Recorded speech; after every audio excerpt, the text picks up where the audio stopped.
We'll get back to that in just a moment. That's the press conference you were hearing about a shooting at an Ohio high school by an alleged 14-year-old. We'll get that in just a moment. Well, it's not Super Tuesday for nothing. Why does tomorrow have so much weight in the presidential race? The fact is, no other primary day has as many delegates up for grabs at one time. Ashley has more on that. Yeah, this is a really critical time for these campaigns, Laura. We've been talking about this. We're talking more than a third for Democrats, nearly half for Republicans. Super Tuesday has actually been around since 1984. That's when many southern states moved up their voting a day to that same day so they could have more influence picking the nominee. Well, their goal here is to make it so that the candidate that the party leaders support is the one who moves on after Super Tuesday. But that's not such a given any longer. Since Super Tuesday first started, campaign fundraising has changed things, making it easier for candidates to raise money without backing from those party leaders. Now, typically a dozen states vote on Super Tuesday, but 24 voted in 2008.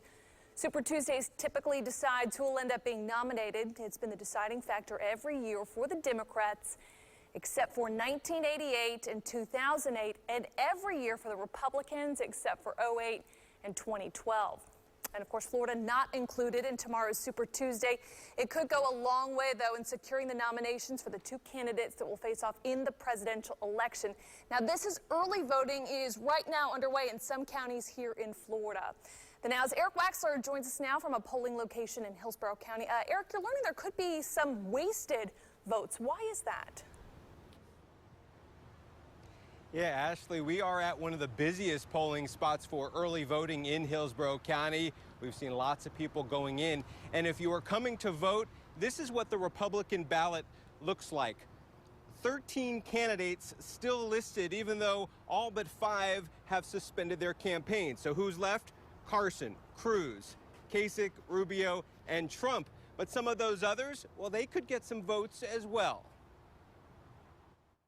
At this point, all names are on the ballot. All votes will be tabulated. Even though Jeb Bush and several other candidates still appearing on the Republican primary ballot have suspended their campaigns, the law says Pasco County Supervisor of Elections Brian Corley can't change the ballot and can't even tell you who's still in the running. Nobody's withdrawn. They've only suspended their campaign, and we encourage voters, before they come and vote, do the research, go to their websites, make sure the candidate they want to choose is still active. That's the voter's prerogative. Suspending a campaign versus officially withdrawing allows candidates to continue to fundraise and to re-enter the race if they want.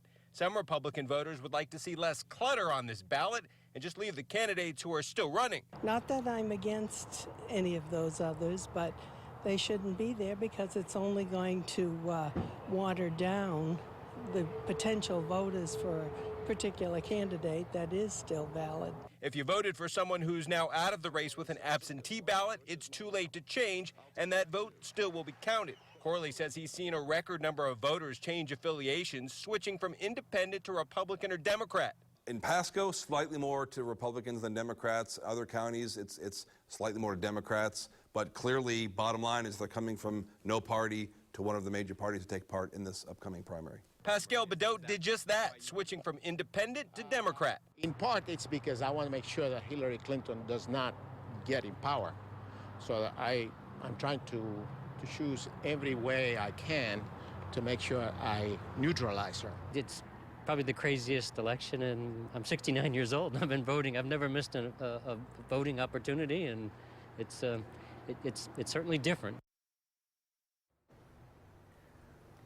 Yes, it is different now. If a candidate did officially withdraw from the election, then election officials would have to post a notice here at the polling place to let everybody know that that was the case. But so far, none of the candidates have done that. Again, the best way to know if your candidate is still in the running, check the internet, do a little research, and be able to find that out before you cast your vote. Live in Hillsborough County, Eric Waxler for the Now Tampa Bay.